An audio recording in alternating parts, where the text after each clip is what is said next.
There are many great directors that demand respect. Directors with important and impressive filmographies. Kubrick, Bergman, Hitchcock, Lang, Scorsese, Chaplin, von Trier, Kurosawa, Coppola, Leone, Miyazaki. Even the most ardent film snob agrees Spielberg is on that list. Perhaps even one day Nolan. Too soon to call perhaps, but it does look promising. However, there is one director that's often never mentioned or even that well known by the average cinephile, but he is, to me, one of the most underrated and ignored great directors of the 20th century, Sir John Boorman. I'm not the one to give respect to royal titles, considering I find the concept of royal families utterly stupid. However, since Boorman directed one of my all-time favorite films about the most famous knights that ever lived, Excalibur, I think, if anyone, Boorman should be a knight indeed. This is the first part of a three-part look at the films of John Boorman. This first part deals with the films he made between 1965 and 1972, dubbed the New Hollywood Years. This refers to a movement in American film history when a new generation of young filmmakers came to prominence. In New Hollywood films, the film director, rather than the studio, took on a key role, and stylistically the films became more a vision of the director, who often deviated from classical norms. Some of the greatest Hollywood films ever made fall under the New Hollywood era. Nobody move! Get over there! Okay. Alright, get away from those alarms. If you enjoyed this video, please consider subscribing and hitting that bell. There will be possible spoilers to some of these films, so please be aware. Thank you. Boorman was born in 1933 in Shepperton, Middlesex, England, the son of a pub landlord and his wife. Boorman was conscripted for compulsory military service. After his service, he worked as a dry cleaner and journalist in the late 50s.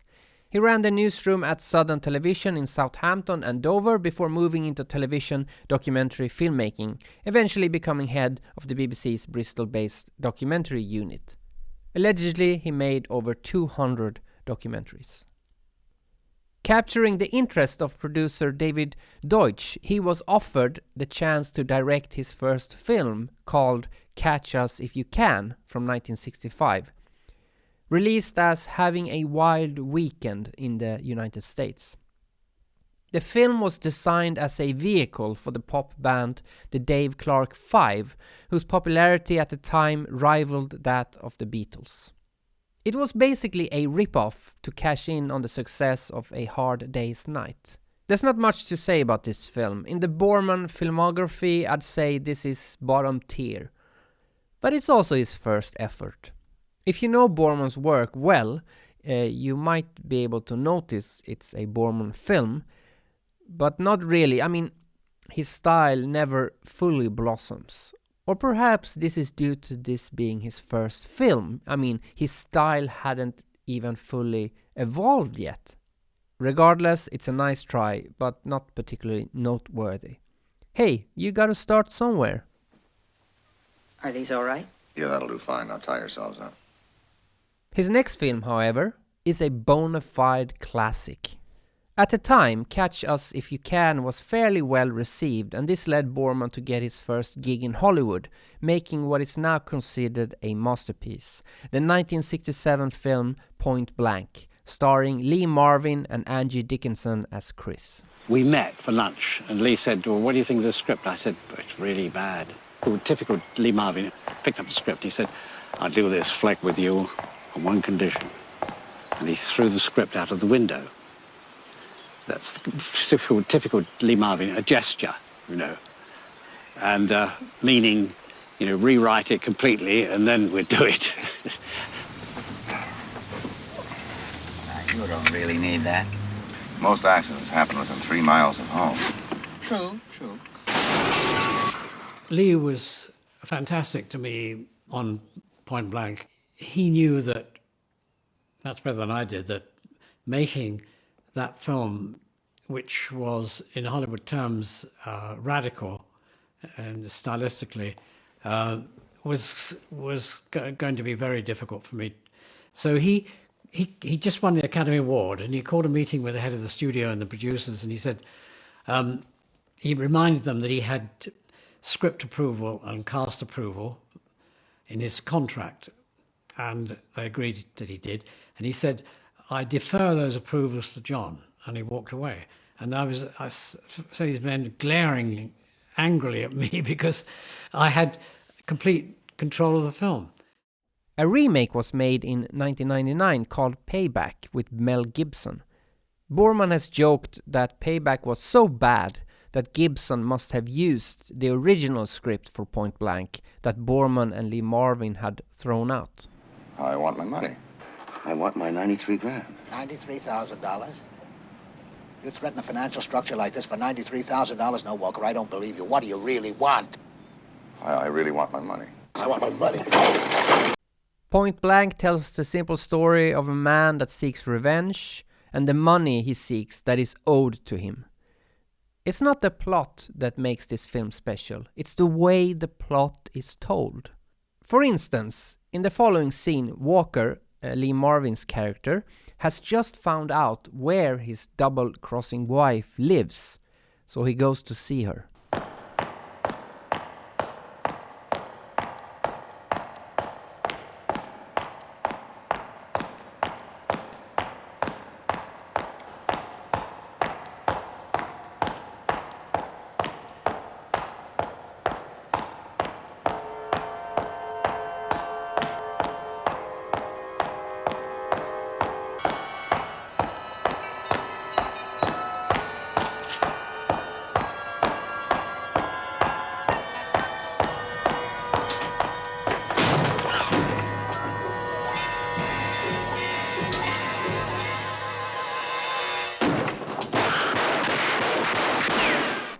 Point Blank is beautifully framed and edited with a non-linear structure, both in terms of visuals and sound.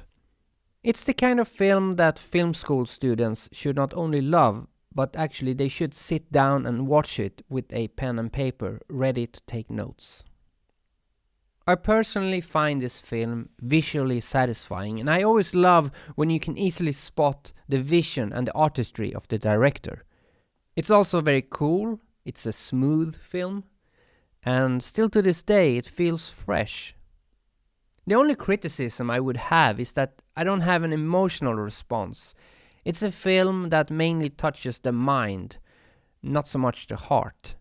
But for any cinephile, it's a must watch, as are many of Boorman's films. The ending is particularly interesting, as it does not have an end fight. Walker, the protagonist, he just stands by silent as the events unfold. Similar to earlier in the film when he quietly lets his former wife ask and answer her own questions. Haven't slept. Keep taking pills. Dream about you. How good it must be being dead. Is it? No. No, I can't. I never had the courage. This? Payoff, I guess. I don't know where he is, I really don't. If you haven't seen Point Blank, you should. The first ever international co-production of a film between the United States and Japan was called None But the Brave, released in 1965, directed by Frank Sinatra. The plot concerns a Japanese platoon and an American platoon that get stranded together on an island during the Second World War. A much greater version of the same story would be released 3 years later by John Boorman called Hell in the Pacific.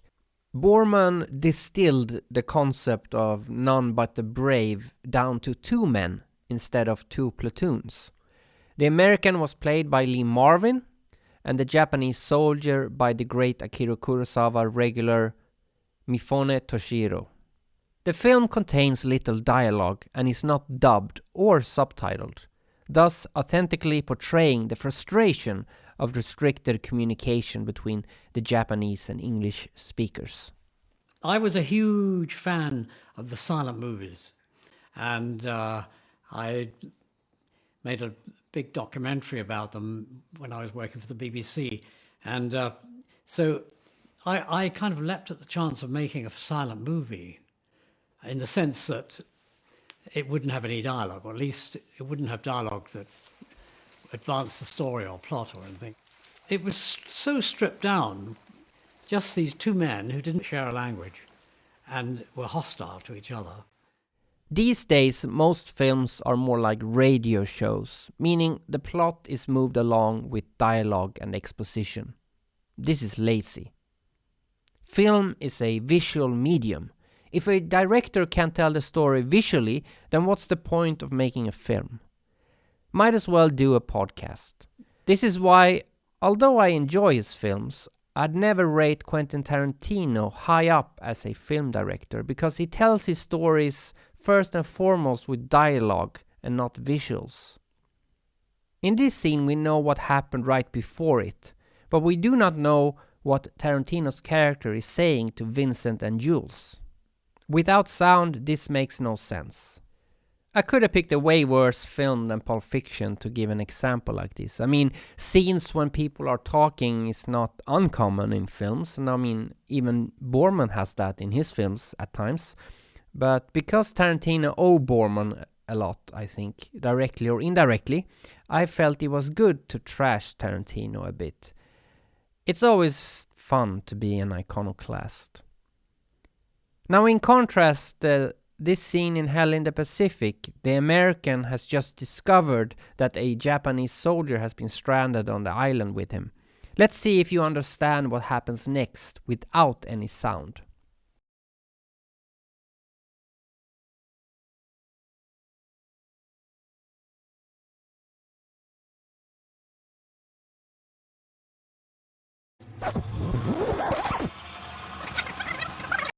It's pretty clear what exposed Lee Marvin's character. Sound is not really necessary.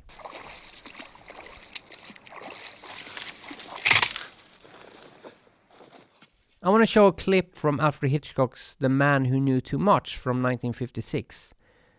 I'm not going to play the sound, I'm not even going to explain what the scene is about. You see 2 people, one on the phone, the other listening. Just watch how Hitchcock shows the internal emotional roller coaster of the protagonist on the right, without explaining it with dialogue, but simply conveying it with acting and a phone book.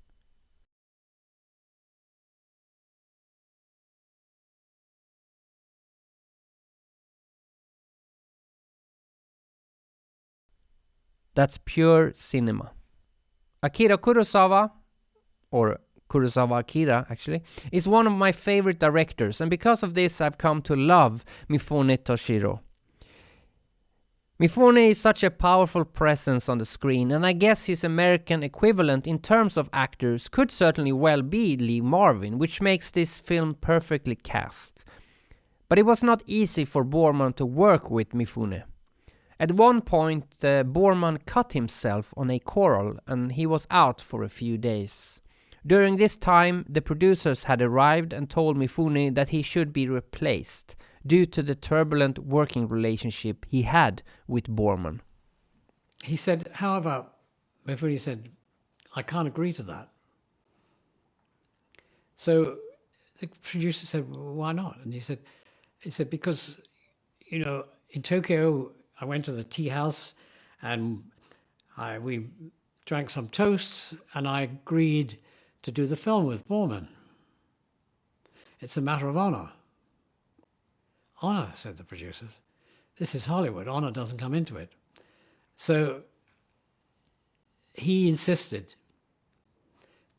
And so another couple of days, I eventually got to my feet and we went shooting again. And I thought, now we're going to be pals, you know. But it was exactly the same. Every scene started in the same way.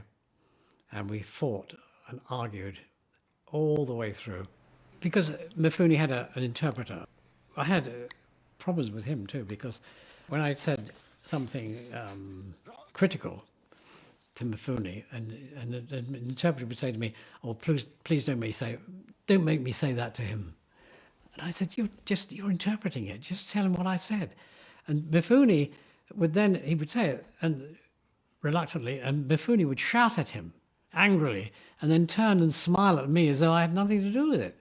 And this went on continuously. And as things got worse and worse, and I got angrier and angrier, and my criticisms got more and more severe. And on one occasion, I said, "You tell him this," and I told him very angrily. And he begged me. He said, he said, "It's more than my life's worth to say that to him." I said, "Just say it." So he knelt down on the ground in an issue of prayer and translated what I'd said. And Mifune hit him across the face for saying it. And as though I had nothing whatsoever to do with it. It was extraordinary. It was really extraordinary.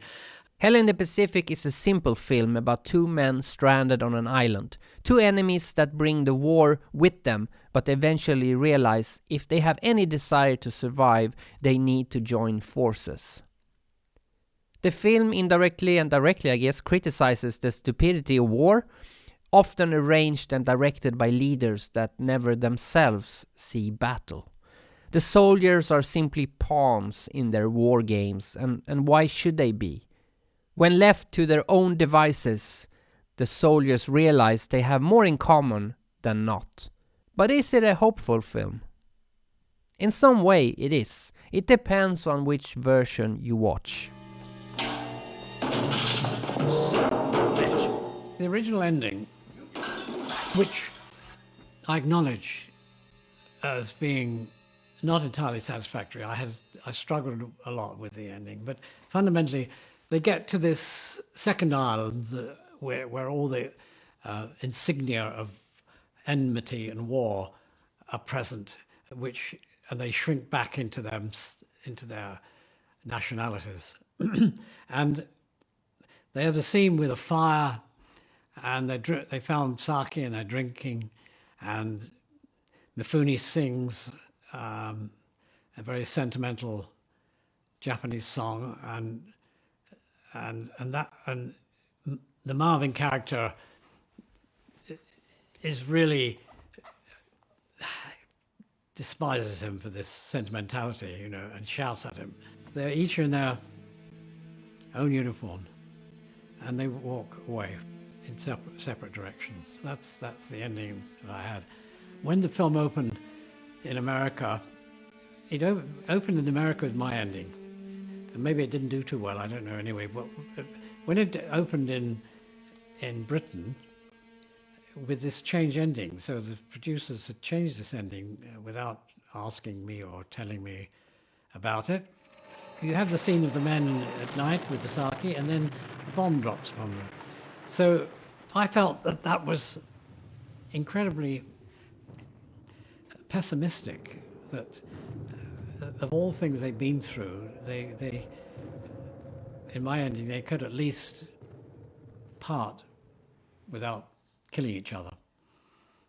The only country where it played with my ending then was in France, because the French distributor said they couldn't show it with a ending that was not approved by the director.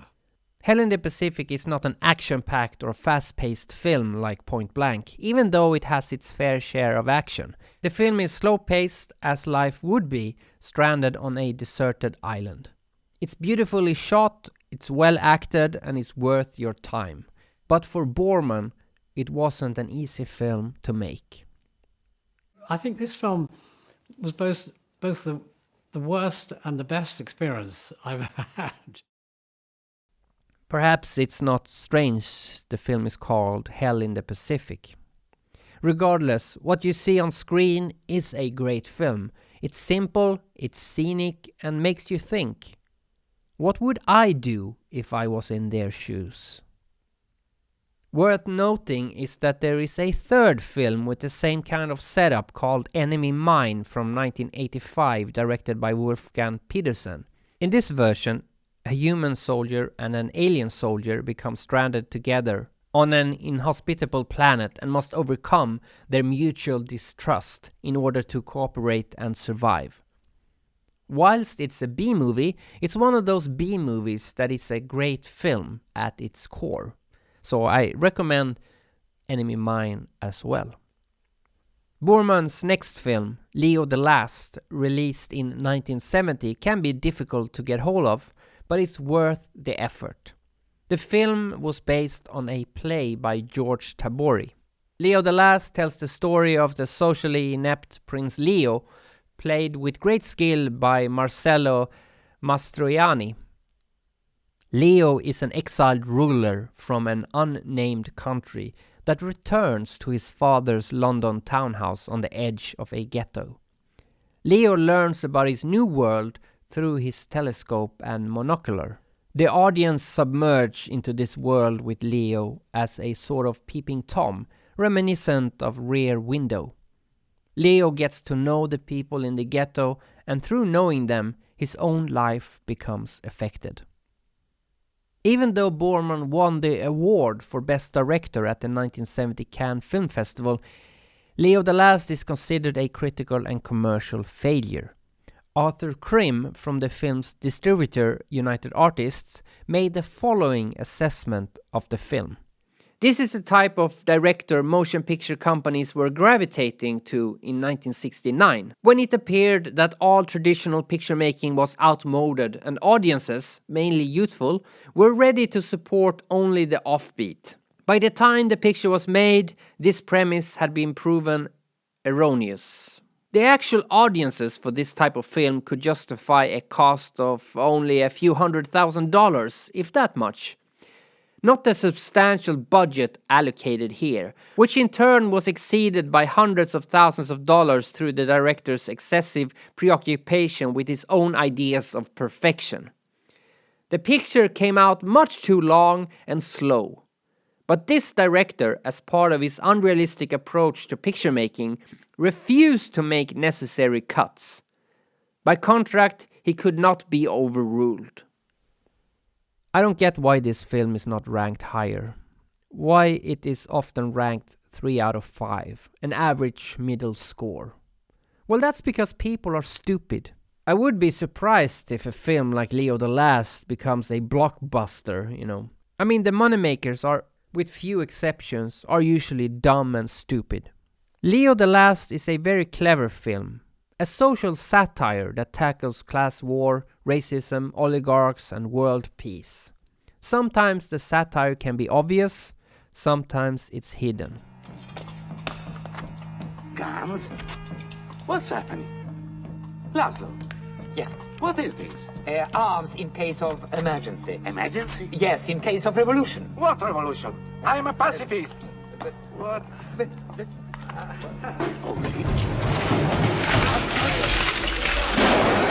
How dare you use my father's house for this? But you promised! I am a pacifist! Here! Get out! I'm I'm against violence! Get out! Violence solves nothing! Get out! You will out of my house! I'll kill you! Through his lens, Leo discovers the suffering and the poverty, and the opulence he himself lives in. He begins to spiral downward, or perhaps more apt, ascend upwards, transforming himself into a Christ-like savior. Well, you didn't change the world, did you? No, but we changed our street.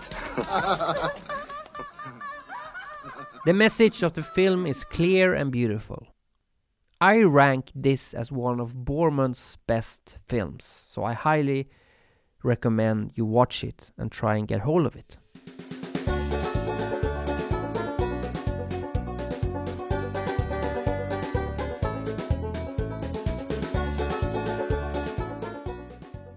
In 1972, Boorman's biggest film was released, both in terms of critical acclaim and commercial success.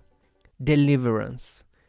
It's not his greatest film as far as I'm concerned, but it certainly is great. Deliverance was as conventional a film as I could make, really. Maybe because of this it was successful. After all, the masses are not smart enough to understand great cinema like Leo the Last. Or does that make me a real film snob? Perhaps.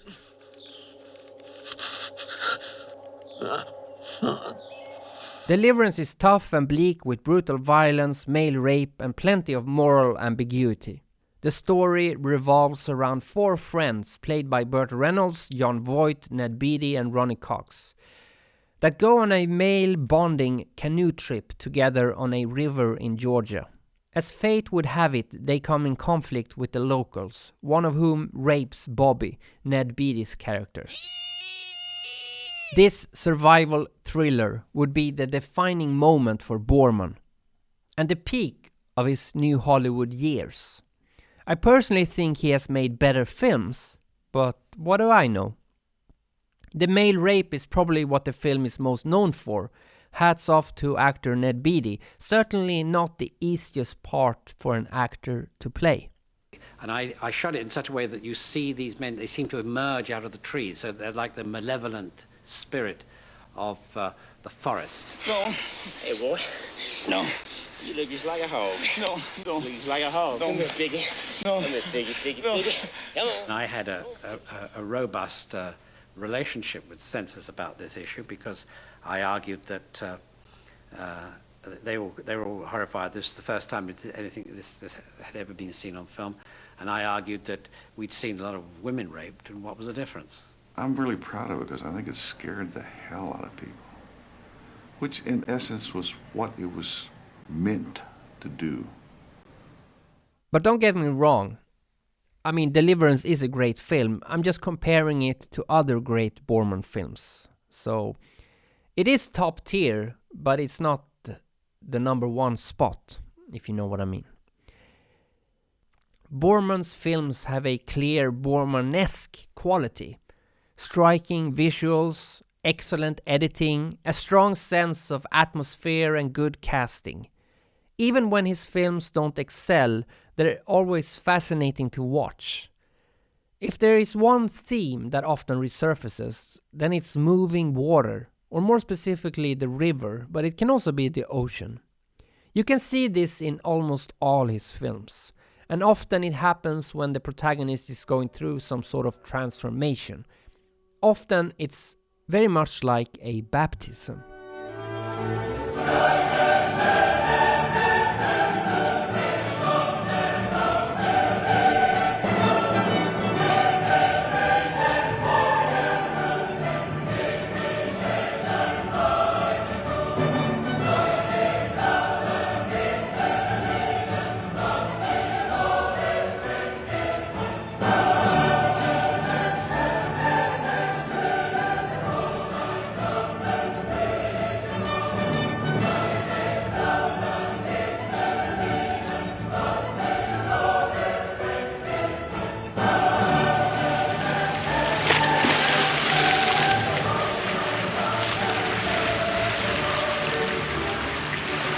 It's fantastic.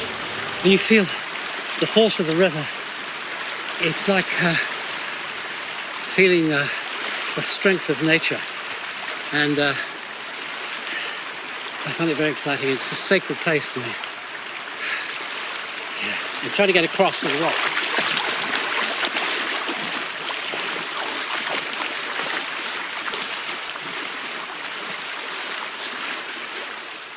In the middle of the 70s and for the next 10 years, Boorman's career moves into what I like to call the transcendental years, 1974 to 1985. Stay tuned for part 2.